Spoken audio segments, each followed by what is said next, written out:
जय श्री राधे।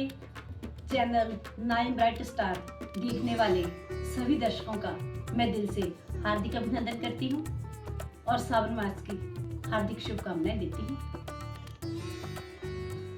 दोस्तों, बहुत ज़्यादा कमेंट आपके व्हाट्सएप के ऊपर आ रखे हैं कि गज केसरी योग किसे कहते हैं और इसका भरपूर फायदा कैसे उठाया जा सकता है, और अगर कुंडलियों में ये दोष की पूर्णता शुभता नहीं दे रहा तो इसका शुभ प्रभाव कैसे बढ़ाया जा सकता है। मैं आपको बताती हूँ। किसी की भी कुंडली में अगर चंद्र गुरु की युति हो, एक दूसरे से दृष्ट हो अपनी पूर्ण दृष्टि से, और इसे ही गज केसरी योग बोला जाता है। क्योंकि गज केसरी योग जो है इसको देखना पड़ता है कि कई बार ऐसा होता है, युति तो होती है उसमें गुरु नीच के हो गए या गुरु के साथ चंद्रमा नीच के हो गए, तो फलों में थोड़ी कमी आ जाती है, फल हम उसके पूर्ण नहीं ले पाते। इसीलिए जो गज केसरी योग है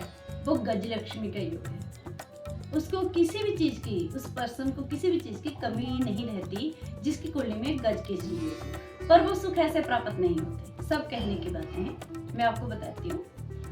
गज केसरी योग एक तो किसी भी अशुभ ग्रह से दृष्ट नहीं होना चाहिए, किसी अशुभ या क्रूर ग्रह के साथ उसकी युति नहीं होनी चाहिए, और डिग्री वाइज दोनों ग्रह ठीक होने चाहिए। अब इसका फायदा कैसे लेना है? इसका फायदा जो आपने लेना है उसके लिए आपको करना क्या है। अगर कुंडली में ग्रह थोड़े क्रूरता किसी क्रूर ग्रह के साथ है, किसी अशुभ ग्रह के साथ है, फिर आपको पुष्प चढ़ लेंगे भगवान के संकल्प में, मंत्रों में। आपको लक्ष्मी स्तोत्र के या लक्ष्मी मंत्रों के या कोई भी ग्रंथ हो उसका भी आप संकल्प ले सकते हैं जो कि देवी माता लक्ष्मी की से रिलेटेड हो। तो वो संकल्प लेकर आपने पूरे विधि विधान से, पूरी विधि से इनका पूजन करना है, या किसी योग्य ब्राह्मण या किसी गुरु जी से पूछ लेना है, तब इसका पूजन आरंभ करना है। देखो, हर चीज के लिए जब हमें कुछ प्राप्त करना होता है तो उसकी कुछ सावधानियां होती हैं। जैसे स्कूल जब हम जाते हैं हमें कुछ अनुशासन बताया जाता है वहाँ पे, और उस अनुशासन में रह के हम स्कूल, कॉलेज, यूनिवर्सिटीज की स्टडी करते हैं। इसी तरह जब हमें किसी भी चीज की शुभता लेनी होती है, ग्रहों की शुभता लेनी होती है या कोई भी सिद्धि करनी होती है, तो उसकी शुभता लेने के लिए हमें उसके अनुशासन में जो उसकी विधि है उसमें रहना पड़ता है। तो इसलिए आप विधि विधान जो भी है वो आप किसी योग्य ब्राह्मण से पूछिए। नहीं, आपको मैं बता देती हूँ इसके लिए क्या करना होता है। सबसे पहले आपने जब गज लक्ष्मी माता का पूजा पाठ करना है, आरंभ कर रहे हैं, तो उसके लिए आपका एकदम शुद्ध व पवित्र होना बड़ा जरूरी होता है। वो कैसे? आपने मांस मदिरा का प्रयोग नहीं करना, लहसुन प्याज नहीं खाना, और अगर आप शादीशुदा हैं तब भी आपने आपसी मिलन नहीं करना।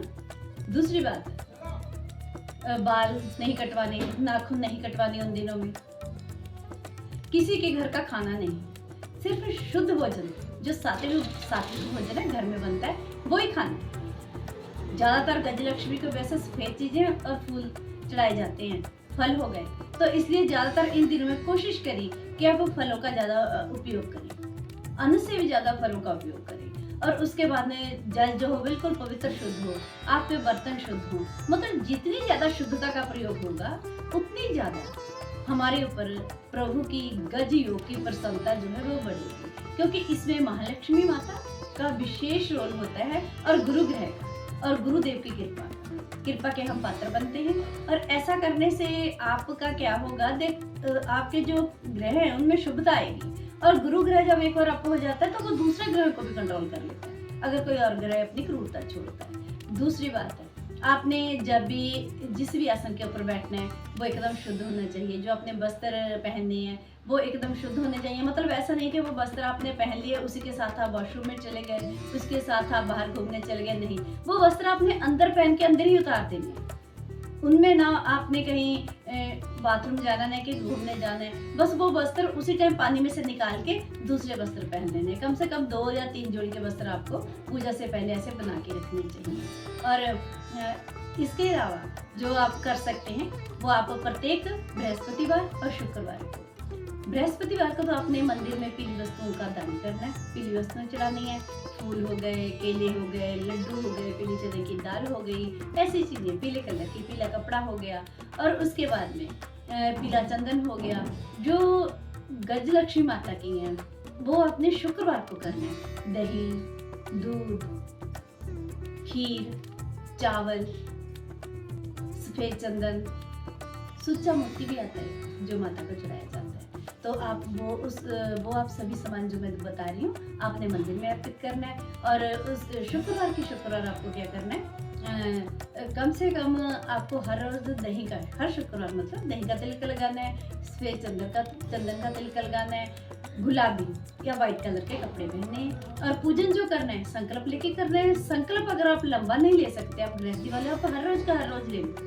जब भी आप पुष्टन रखते हो ना उसमें भी हर रोज ले लिया करो कि हे माँ, हे प्रभु, मैं आपके इतने मंत्र करूँगी या करूँगा, मैं इतने स्तोत्र करूँगी। और उसके बाद में कोई भी आप ग्रंथ पढ़ रहे हो तो आप संकल्प कम कर लो। जैसे मान लो मैं 5 माला करूँगी, करो चाहे इससे ज्यादा, बैठे बैठे वहां आप 108 कर दो, जितनी भी आपकी समर्थ है 51 कर दो, 41 कर दो, वो आपकी इच्छा पे डिपेंड है। आप करके देखो, 41 डे के बाद आपको रिजल्ट मिलेगा। 41 डे के बाद आपको बहुत अच्छे रिजल्ट मिलेंगे। आपका गजकेसरी योग है कुंडलियों में प्रबल होने लग जाएगा, और आपकी जो भी इच्छाएं हैं या कोई भी आपकी मनोकामना है उसकी पूर्ति होगी। धन्यवाद।